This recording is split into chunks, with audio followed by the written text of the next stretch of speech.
갑자기 준비 없이 큰 광풍을 만난 제자들이 살길 위해 사투를 벌이고 있는 상황 속에서 이제 그 자신들의 힘으로는 도저히 이 광풍을 막을 수 없기 때문에 잠자고 있는 예수님을 깨웁니다. 깨어난 예수님께서 뱃머리에 가셔서 바람과 파도에게 외칩니다.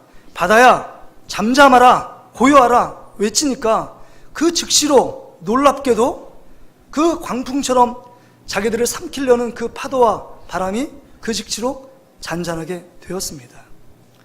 여기까지는 예수님의 놀라운 능력에 제자들도 기뻤을 겁니다. 놀라움 때문에 감격해 있었을 겁니다. 그런데 그 다음 문제예요.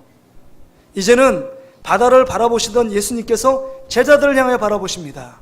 그러면서 더 큰 목소리로 바람과 파도를 잠잠하라 했던 그 소리보다 더 큰 목소리로 이렇게 외칩니다. 어찌하여 너희들이 이렇게 무서워하느냐? 너희가 어찌 믿음이 없느냐? 라고 큰 소리로 책망하셨습니다. 여기에 문제가 있습니다. 여러분 보세요. 이런 상황 속에서 어떤 사람이 두려워하지 않겠습니까? 어떤 사람이 무서워 떨지 않겠습니까? 도저히 인간이 감당할 수 없는 지체만한 파도가 밀려오고 바람이 밀려오는데 거기서 정말 의연하게 버틸 사람이 누가 있겠습니까? 무서워하고 두려워 떠는 것은 당연한 인간의 본성입니다. 여러분 보세요. 지금 이 거센 파도 때문에 인생의 생사의 기로에 있습니다. 정말 절박한 상황이에요. 1분도 견딜 수 없고 앞으로 무슨 일이 벌어질지 모릅니다. 죽을지도 모르는 위험천만한 상황을 맞이하고 있어요. 그 지금 이 배경이 정말 낮이 아닙니다. 그럼 낮이면 좀 덜 무서웠을 텐데 앞이 안 보이는 칠흑 같은 어둠인 저녁입니다. 더 무섭게 그들을 이 환경이 그렇게 몰아갑니다. 여러분 뿐만 아니에요. 여러분 이 제자들의 모습은요, 가운데 12제자 중에서 어부들이 있었습니다. 갈릴리 바다에 잔뼈가 굵었던 그 어부들이 있었어요. 그래도 자기가 그걸 알기 때문에 처음에는 무언가 잘 하려고 노력했을 겁니다. 그런데 결론은 자신의 힘으로 도저히 감당할 수 없었어요. 그래서 예수님을 깨웠던 겁니다. 그러면 깨어난 예수님께서 사투를 벌이시고 있는 제자들을 보면서 위로해 하셔야 마땅하지 않습니까? 너무 놀라고 또 그것 때문에 정말 괴로워하고 지쳐있는 그들을 위로하고 힘을 주고, 그래 너무 수고했어, 이제 내가 책임질게, 이런 말이 아니라 지금 예수님께서 하신 말씀은 왜 이것 때문에 무서워하느냐 라고 책망만 하고 있는 것입니다. 그러면 여러분 드는 질문이, 제자들이 지금 이렇게 야단을 맞고 있는 이 제자들의 마음이 어떨까요? 기분이 좋았을까요? 나빴을까요? 좋았어요? 나빴어요? 야단 맞고 기분 좋은 사람 별로 없습니다. 아마 기분이 안 좋았을 거예요. 그리고 딱 생각합니다. 제자들의 입장에서 그 예수님 뭐 했는데?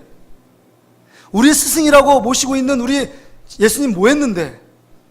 지금 고물에서 그 난리 법석을 벌이는 그 현장에서, 그 중심에서 주무시고 계셨습니다. 정말 우리를 도와서 깨어나서 같이 이 어려운 난국을 헤쳐나가도 시원찮을 판에 주무시고 계셨다는 겁니다. 주무시고 일어나서는 제자들을 혼내시고 믿음이 없노라라고 책망하셨다는 것입니다. 이건 너무 이해되지 않아요? 너무 상식적으로 맞지 않는 거 아닙니까? 뿐만 아니라 결정적으로 이거 보세요. 1절에 보면, 35절에 보면 보세요. 그날 저물 때 제자들에게 이르시되 우리가 저편으로 건너가자 이렇게 말해요. 그러면 저편으로 건너가고 배를 타라고 명령하신 분이 누구십니까? 누구예요? 예수님입니다. 지금 이 모든 문제의 책임이 누구한테 있는 거예요? 결론적으로 졸리십니까? 누구에게 있는 겁니까? 모든 책임이. 결정적으로 보면 이걸 명령한 예수님 때문에 배만 타지 않았어도, 그 명령만 내리지 않았어도 이 갈릴리 한복판의 이 풍랑을 만나지 않을 수도 있었습니다. 예수님께서 해놓고 예수님께서 그 책임을 지지 않으시고 제자들에게 책임을 돌리는 거, 이건 너무 부당한 일 아닙니까? 좀 더 생각해 보면 여러분, 이 다급한 상황 속에서 태평하게 여러분 한가롭게 믿음 운운하면 되겠습니까? 지금 죽음의 그 먹구름이 지금 찾아오고 있어서 죽음이 손짓하고 있는데 거기에 여러분 믿음의 문제예요? 이건 생사의 문제입니다. 정말 한순간 잘못했다간 모든 사람, 배 안에 있는 사람이 다 죽을 수 있는 위험천만한 일입니다. 그렇다면 지금 믿음의 문제, 그 문제를 운운하면서 이렇게 혼낼 이유가 하나도 없다는 것입니다. 왜 예수님께서는 이런 상황 가운데 주무셨고 그 모든 책임, 무서워 떨고 있는 제자들에게 모든 책임을 돌리고 믿음이 없다고 결론적으로 말씀하시는 이유가 무엇이냐 하는 것입니다. 정말 예수님께서 갑자기 조금 정신이 이상해서 제자들에게 생트집을 잡고 이해가 안 되는 말을 꼬투리 잡아서 이들을 책망하고 비난하기 위하여 이런 말을 하셨을까요? 그렇지는 않습니다. 예수님 그런 예수님이 아니잖아요. 그렇다면 왜 예수님께서 이 제자들의 모습을 책망하셨느냐 하는 것입니다. 여러분 이런 관점으로 계속 성경을 파고 들어가 보면 제자들이 별로 잘못한 게 없는 것 같아요. 풍랑 만났을 때 풍랑 속에서 자기만 살려고 하는 게 아니라 예수님도 살기 위해서 그렇게 열심히 노력한 거, 그것이 무슨 잘못입니까? 열심히 해놓고 지금 책망받고 야단만 맞는 제자들의 모습은 뭡니까 이게? 여러분 그런 생각으로 좀 이 말씀을 보면 여러분 별로 이해가 안 되는 그 상황을 우리는 많이 발견할 수 있습니다. 여러분 예수님이 왜 그랬을까요? 그 이유가 궁금하지 않으십니까? 왜 그랬을까요? 단지 믿음이 없어서요? 단지 그 상황 속에서 두려워 떨고 있는 현상을 보면서 예수님께서 꾸지람하고 나무라신 이유입니까? 그거 아니거든요. 진짜 궁금하세요? 궁금한 표정이 아니신 것 같은데. 자, 요거 답은 여러분 집에 가서 찾아보시고 다음 주에 답을 여러분 찾아서 저에게 말씀해 주세요. 숙제로 내오겠습니다. 그럼 여러분 마음이 안 좋으시겠죠. 여러분 지금 이 본문의 말씀을 통해서 왜 이런 말씀을 하셨을까? 그 이유는 단 한 가지입니다. 제자들을 책망한 결정적인 이유, 그 예수님의 목적이 뭐냐? 이것입니다. 예수님을 찾는 골든타임을 놓쳤기 때문입니다. 예수님을 찾는 골든타임을 놓쳤기 때문에 제자들이 책망받은 이유입니다. 여러분 한번 생각해 보세요. 그 상황으로 돌아가서 여러분 상상해 보세요. 풍랑을 만난 제자들의 모습을 한번 떠올려 보세요. 파도가 몰아치고 광풍이 덮칠 때 제자들 자신은 이 정도쯤이야 내 갖고 있는 지식과 경험과 능력으로 할 수 있다라고 굳게 생각을 하고 있었습니다. 그런 상황 속에서 자기의 갖고 있는 수단과 방법을 통해서 이 모든 문제를 난국을 해결하려고 그 조치를 취하는 사이에 예수님은 없습니다. 그들 제자들의 모습 속에, 제자들의 생각 속에 예수님은 안중에도 없어요. 고문에서 잠자고 있는 예수님은 없습니다. 왜요? 자기의 생각, 자기의 능력, 자기의 경험, 자기가 갖고 있는 그 모든 배를 운영하는 기술을 의지하고 있는 제자들의 모습입니다. 이게 지금 제자들의 모습이었습니다. 그들이 예수님을 찾았을 때는 자기들이 모든 문제 다 동원한 이후에 예수님을 찾은 것입니다. 그래서요, 시간이 많이 흘러갔습니다. 예수님이 원하시는 골든타임을 제자들이 놓쳐서 책망을 받고 있는 겁니다. 이 모습이 예수님이 원하시는 모습이 아니었기 때문입니다. 예수님을 찾은 제자들의 영적인 상태를 이 광풍을 통해서 예수님은 테스트하고 있는 것입니다. 광풍을 만났다면 즉시로 예수님을 깨워서 그 문제를 주님께 맡겼어야 했는데 골든타임을 놓치고 자기가 갖고 있는 모든 인간의 지식, 경험, 자기가 갖고 있는 모든 수단과 방법을 다 동원해서 할 거 안 할 거 다 해봤는데 안 된다는 거예요. 그리고 마지막 예수님을 찾습니다. 마지막 예수님을 찾기 전까지 그들의 영적인 믿음의 현주소는 뭐냐? 예수님을 불신하고 있습니다. 예수님이 여기에 있어도 이 모든 문제는 예수님이 할 수 없어. 예수님이 어떤 분인지 정확히 알지 못하기 때문에 지금 예수님께 그들이 믿음이 없다라고 책망을 받고 있는 겁니다. 예수님이 누군지를 몰라요.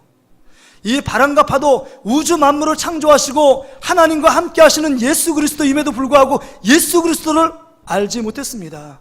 그래도 오랜 기간 예수님을 따라다녔고 모든 주의 사람이 예수님과 함께 그 귀한 믿음의 말씀을 들었기 때문에 믿음이 출중하고 믿음이 대단히 높았을 거라고 사람들에겐 생각되어지는 이 제자들의 모습 속에 충격적으로 믿음이 없다라고 책망하고 있습니다.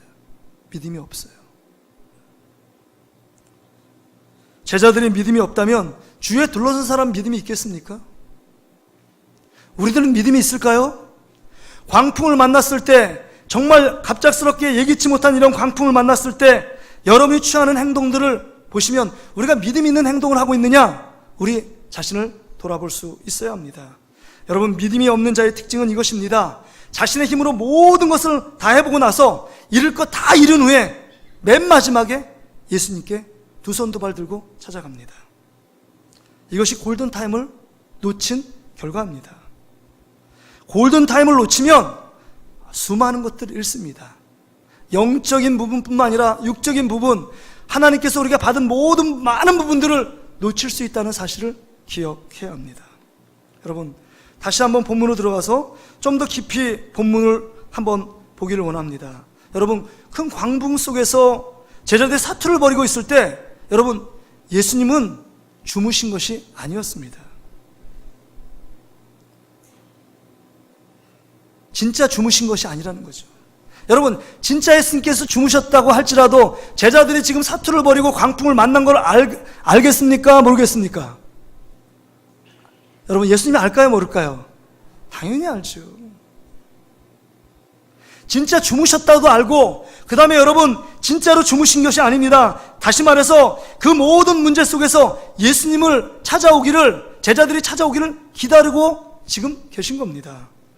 제자들이 예수님을 찾지 않았기에 예수님은 주무시는 상태 속에 계신 겁니다. 여러분, 아마도 큰 풍랑이 없었다면 제자들은 예수님을 절대로 찾는 일이 없을 겁니다. 그냥 우리 속에 계신 분으로 방치하고 그냥 찾지 않고 자신들의 인생의 주인이 돼서 자기 멋대로 행동하며 지냈을 겁니다. 이게 제자들의 영적인 실상이에요. 그렇다면 여러분, 풍랑은 예수님을 찾으라는 하나님의 사인입니다. 신호예요. 우리가 풍랑을 만나면 정말 잃어버린 예수님을 다시 찾으라는 신호입니다. 내가 예수님을 잊어버렸구나 깨달아야 합니다. 그 순간 바로 예수님을 찾아야 합니다. 여러분, 예수님을 바로 찾으면 찾을수록 그 모든 문제를 빨리 해결해 주십니다. 그러나 늦게 찾으면 찾을수록 더 많은 손해와 더 많은 희생을 치러야 될 수밖에 없다는 사실을 기억해야 합니다. 그러게 여러분, 우리는 이 풍랑을 만났을 때 풍랑을 보고 그 문제만 바라보고 두려워하고 무서워 떨기만 하는 것이 아니라 풍랑 속에 함께 계시는 예수 그리스도를 바라봐야 될 줄 믿습니다. 예수님을 바로 깨워야 돼요. 예수님을 찾아가 바로 깨워야 합니다. 그럴 때 우리 문제 속에 해결점을 찾을 수 있다는 겁니다. 여러분, 그러게 여러분, 풍랑을 만난 자에겐 골든타임이 참 중요합니다. 골든타임의 사전적인 의미는 이런 것입니다. 환자가 사고를 당하여 시간 안에 의료 물품과 의사들이 수술하여 치료할 수 있는 최소한의 시간이래요. 그러니까 생명을 구할 수 있는 최소한의 시간, 이게 골든타임입니다. 영어로 표현은 골든아워예요. 그래서 전에도 말씀드렸지만 그 외상학과 아주대 교수인 이국정 교수가 늘 주장하는 게 있잖아요. 1시간 이내에 헬기가 30분 정도 환자에게 가고 그 다음 환자 간 이후 30분 동안에 조치를 취하지 않으면 1시간 이내에 조치를 취하지 않으면 생명을 위협을 받을 수 있는 확률이 점점 높아진다, 이런 말을 했습니다. 그래서 제도를 개선해서 모든 비행기가 정말 환자 옆에, 그 헬기가 환자 옆에 안착할 수 있도록 모든 법령을 개정해야 된다, 이런 것을 위하여 강연도 하고 국회 청문회 참고인으로 발언도 하고 그 다음에 여러 가지 다큐를 찍어서 얘기를 하는데 자기가 너무 바쁘기 때문에 그런 거 나갈 상황이 아니래요. 그럼에도 불구하고 정치인들, 법을 만드는 국회의원, 입법자들에게 좀 경고를 주고 그 다음에 마음을 더 바꾸기 위해서 이런저런 얘기를 하는데도 하나도 바뀐 게 없다는 거죠. 점점 더 죽어가는 사람들이, 골든타임을 지키지 않아서 죽어가는 사람들이 늘어나고 있다는 겁니다. 마찬가지입니다. 우리 신앙도, 영적인 상태도 정말 예수님을 찾을 때 찾지 않으면 시험에 빠지고, 예수님을 찾을 때 찾지 않으면 우리 영적인 심각한 결과를 초래할 수 있다고 하는 것을 기억해야 합니다. 골든타임을 놓치면 여러분, 오늘 제자들에게 받았던 것은 칭찬과 그 다음에 기적이 아니라 그것 때문에 책망과 또 그것 때문에 꾸지람만 듣게 된다는 겁니다. 그렇다면 오늘 본문의 말씀을 통해서 우리에게 주시는 교훈을 함께 적용해 보기를 원합니다. 여러분, 오늘 본문의 말씀을 통해서 우리 모든 인간들은 풍랑을 다 만난다는 겁니다. 죄 아래에 있는 모든 인간들은 완전하지 않아요. 다 풍랑을 하나 이상은 겪고 있습니다.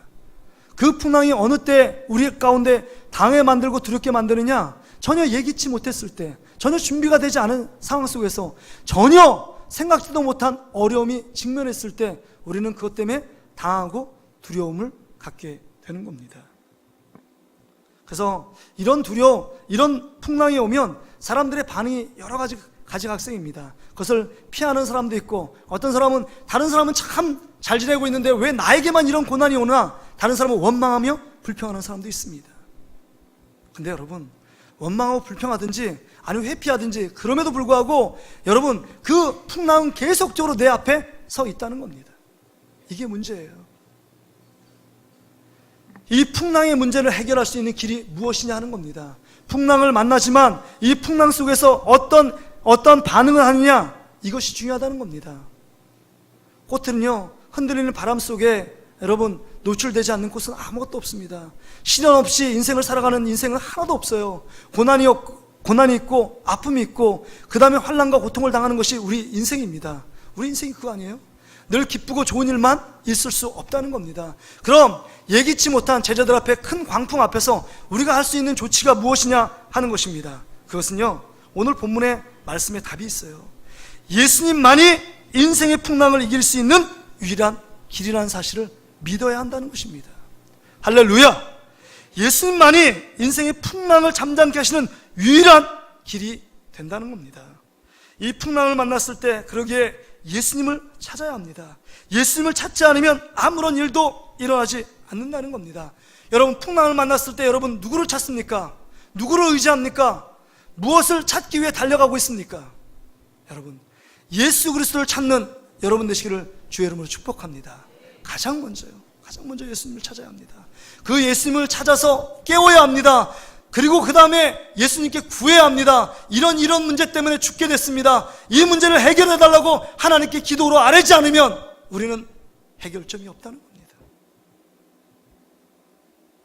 예수를 믿는 사람이라고 예수님께 이렇게 구하고 기도하는 자가 많으냐? 그렇지 않습니다.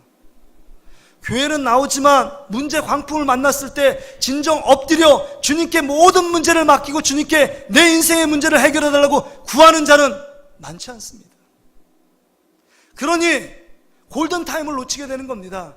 내가 하나님의 자녀가 됐는데, 예수 그리스도를 믿는 하나님의 자녀가 됐는데 당연히 내가 구하지 않아도 예수님께서 조치를 취해 주셔서 이런 어려움, 이런 광풍, 이런 파도 슬그머니 비껴가도록 만들어야 정상 아닌가? 이렇게 생각합니다. 그럼에도 불구하고 성경은 고난을 만났을 때 예수님께 구하라고 말합니다. 기도하라고 말합니다. 그런데 기도하지 않기 때문에 이런 환난의 바람을 잠잠케 되어지지 않습니다. 이렇게 구해서 축복을 받은 한 사람을 소개합니다. 여러분, 어제 베트남 축구 보셨어요? 베트남하고 어느 나라하고 스즈키컵 결승을 했죠? 말레이시아입니다. 말레이시아. 아니, 우리나라 축구도 아니고 우리나라 경기도 아닌데 왜 이렇게 광분하고 그렇게 사람들이 좋아하는 드라마까지 방영을 안 하면서 지금 베트남과 말레이시아 축구를 시청을 했습니다. 방송을 틀어줘요. SBS에서. 그 이유가 뭐예요? 단 하나. 누구죠? 그렇죠. 베트남 감독이 박항서라는 이유 때문에 그래요. 지금은요, 하노이 호치민부터 시작해서 베트남 9천만 그 국민들이 난리가 났다는 거 아니에요. 우리나라 2002년 월드컵보다도 몇 배 광분하고 있습니다. 흥분의 도가니입니다. 그 아나운서가 그런 얘기를 하더라고요. 지금 끝나서 자기들도 호텔에 못 들어갈지도 모른다고. 모든 걸 다 그냥 길을 다 막고 그 다음에 뭐 자기들 즐기느냐고요. 교통이 마비가 되는 거예요. 그럴 정도로 광분하고 기뻐하고 즐거워하고 있습니다. 왜 그럴까요? 박항서 감독이라는 사람을 연호하고 있어요. 그리고 그냥 베트남 금혼기하고 태극기가 막 걸려 있어요. 그 다음에 막 우상처럼 여러분 박항서 감독의 얼굴을 대형 태극기처럼 그 얼굴을 막 그려놨잖아요. 사진을 찍어가지고. 대단합니다. 베트남하고 우리나라가 조금 별로 좀 안 좋은 감정이 있을 거 아니에요. 월남 전쟁에서. 근데 그 축구 하나 때문에 완전히 이제는 뭐 한국 사람이면 더 좋아하고 뭐 식당에서 음식 하나 더 줄 정도로 한국 사람에 대한 호감이 점점 더 깊어져 가고 있답니다. 근데 여러분, 베트남 감독인 박항서가요, 원래 그렇게 유명한 사람이 아닙니다. 박항서가요, 지금은 어마어마하게 떴는데 국가대표를 한 적이 있을 것 같아요? 없을 것 같아요? 국가대표를 한 적이 없어요. 그래서 키도 작아가지고요, 이 베트남 감독을 하면서 이렇게 베트남 사람에게 위로를 주었대요.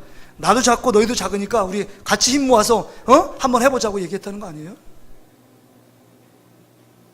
그리고 2002년 월드컵에서 히딩크를 도와서 코치로 그 명성을 얻은 거, 그거 외에는 지도자로서 여러분 두각을 나타내고 성공의 길을 가본 적이 없어요.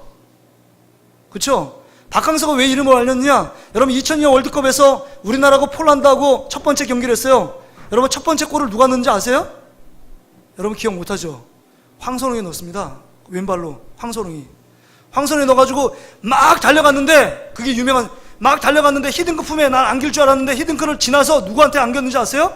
박항서 코치한테 안겼어요. 근데요, 그 3차전에 포르투갈하고 경기를 했는데 그때 박지성이 골을 넣었습니다. 골을 넣고 누구한테 안겼는지 알아? 막 달려가서 이번엔 히딩크 품에 안겼습니다.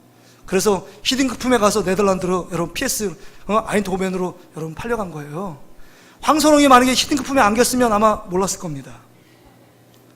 뭐 제가 이건 여담이지만, 근데 여러분 그래서 박항서 감독이 더 주목받게 됐어요. 황선홍이 다 안는 모습에서.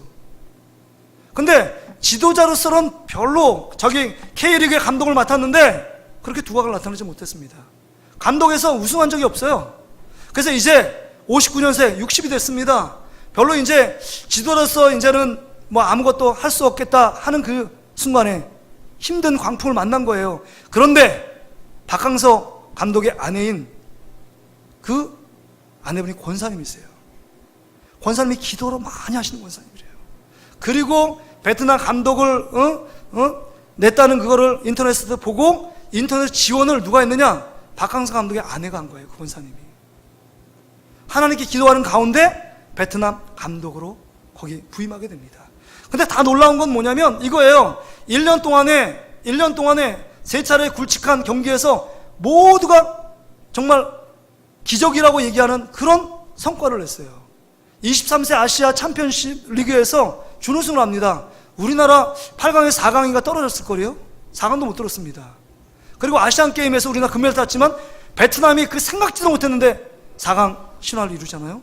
또 요번에 스리컵에서 10년 만에 우승을 했대요. 별로 중요한 것 같지도 않은데, 우리는 별로 관심도 없는데 박항서 감독 때문에 10년 만에 완전히 그거 우승했다고 무슨 월드컵 우승한 것처럼 난리가 난 거 아닙니까? 근데 중요한 것은 모든 축구 전문가와 사람들이 이구동성이, 아니 1년 만에 어떻게 베트남 팀을 저렇게 무섭게 성장시킬 수 있을까? 뭐 3개월 만에 준우승시키고 몇 개월 만에 막 여러분 4강에 올라가고, 이거 가능한 일입니까?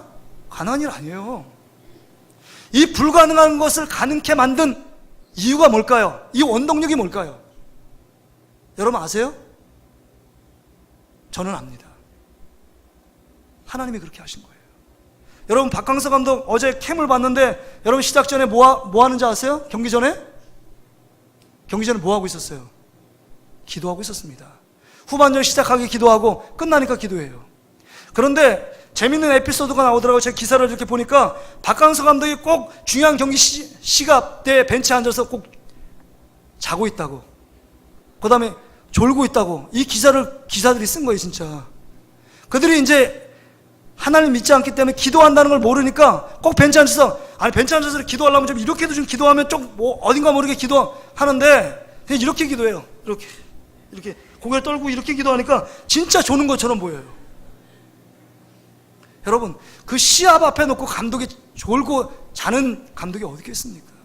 자기가 직접 얘기했어요. 잘고 조는 건 아니다. 기도하는 장면입니다. 기도하는 거예요. 뭐 집사부일체라는 예능 프로에서 거길 찾아갔는데 아침에 제일 먼저 일어나면 박항서 감독가 하는 말이 위층에 올라가서 하나님께 기도하는 거예요. 재방송인 것을 딱 편집했더라고요. 기도하는 장면을 딱 빼버렸어요. 제가 다시 한번 보고 싶어서 성도들 보여주려고 했더니 딱 잘랐더라고요.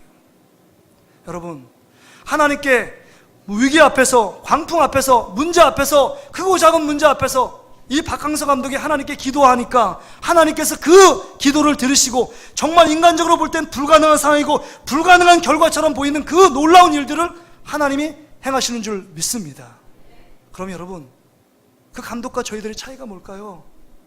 그 위기 앞에서 그 어려운 순간순간마다 하나님을 의지하며 예수 그리스도를 구했을 때 하나님께서 그 도움의 손길을 붙여주셨고 정말 상상하지 못하는 놀라운 결과물을 보여주신 겁니다.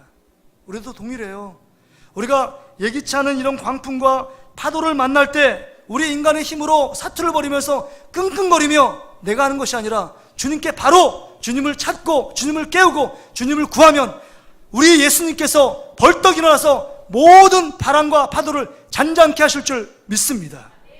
이 골든타임이 지나가면 여러분 안에 영적인 진액이 빠지고 정말 육적으로도 어마어마한 손해와 희생을 치르게 된다는 사실을 기억해야 합니다.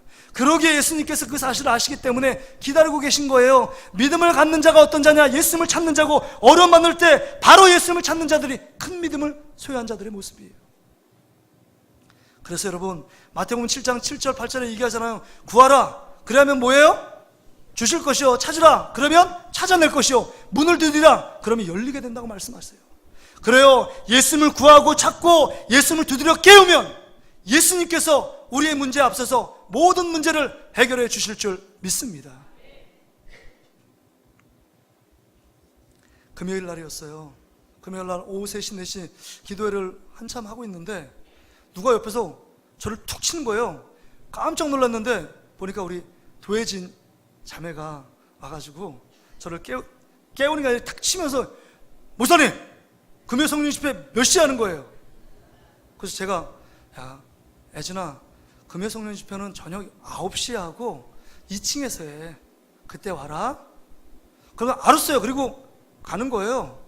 그리고 제가 또 이렇게 기도하는데 또 와서 툭툭 치면서 목사님 받으세요 하고 요 쪽지를 탁 주는 거예요. 그래서 제가 이거 받고요, 하나님께 너무 위로가 돼요. 뭐냐면 이 쪽지에, 이거 돈 아닙니다. 잘 보세요. 보여드릴게요. 뭐라고 써있는지 아세요? 무한대 카드. 무한대 카드라고 저를 딱 주면서 그 기도하고 있는 저에게 딱 내밀면서 이거 받으시라고 하는 거예요. 그리고 가버렸어요. 근데 제가 기도하면서 희귀 웃음도 나고, 이게 뭐야, 이게? 뭐 하는 거야? 진짜 카드를 주면 주든지 이게 뭐 하는 거야? 근데 제가 기도하면서 깨달은 게 있어요. 주님께 기도하는 자는 무한한 놀라운 능력, 우리의 쓸 것을 채우시는 분이 하나님 아버지가 계신 줄 믿습니다. 하나님이 채우시면요, 이 무한대 카드보다 더 큰 능력으로 우리의 모든 인생을 책임져 주실 줄 믿습니다. 얼마나 위로가 되는지 몰라요. 아, 이거 애진을 통해서 하나님이 나에게 너 기도하면서 위로받고 기도하면 낙심하지 말라고 하시는 하나님의 사랑의 표현이구나. 그래서 제가 이걸 보존하고 있어요. 이렇게 무한대 카드. 여러분, 주의 깊게 보면 우리 교회 성도들, 오고 가는 성도들에게 무한대 카드를 많이 줍니다. 앞에 거기 보면 1층에 동그란 탁자에다 무한대 카드를 늘 매일마다 이걸 하나씩 적어놔요. 여러분 하나 받아서 그거 붙잡고 여러분들 기도하시길 바랍니다. 참 재밌는 이야기 같지만 우리 앞에 정말 기도가 이런 무한한 하나님의 놀라운 능력을 창출하는 통로라고 생각하고 있느냐 하는 것입니다. 문제를 만나면 내가 내 스스로 무엇인가 해보려고 사투를 벌여본 적은 있어도 그 문제를 주님께 고백하며, 주님, 이 문제 반드시 해결해 주시지 않으면 저 힘듭니다. 이 문제 해결해 달라고 간절하게 여러분 하나님께 매달리며 구하고 찾고 문을 두드린 적이 얼마나 있었느냐 하는 것입니다. 지금까지요 똑똑하다고요? 지혜가 있다고요? 내가 스펙이 많다고요? 갖고 있는 건강이 있다고요? 능력이 있다고요? 그걸 의지해 본 적은 있지만 그 모든 것 다 내려놓고 이것보다 더 우선되는 거, 또 이 모든 것보다도 정말 아무것도 힘이 안 되는데 예수님을 내가 붙잡으면 모든 문제에서 내가 해결함 받고 자유를 누리고 기쁨을 누릴 수 있습니다. 그 예수님께 찾아가고 구하는 저와 여러분의 삶이 되시기를 주의 이름으로 축복합니다. 말씀을 정리합니다. 예수님은 지금 골든타임을 놓친 제자들을 꾸중했어요. 근데 여러분, 예수님보다 능력 있는 자는 없습니다. 그럼에도 불구하고 왜 어려움 속에 직면할 때 예수님이 보이지 않을까요? 그리고 시간을 다 놓쳐버립니다. 우리 삶이 만신창이가 돼서 정말 고름이 터지고 그 다음에 이제는 회복불능, 도저히 내 상태로는 도저히 인간의 힘으로 해결할 수 없을 때 예수님을 찾는 이유가 뭘까요? 이제 여러분, 그 모든 것 다 뒤로 하고 예수님을 앞세우고 예수님께 뒤에 숨을 때 우리 인생은 가장 안전하고 복된 인생이 될 줄 믿습니다. 여러분, 예수님을 앞세우세요.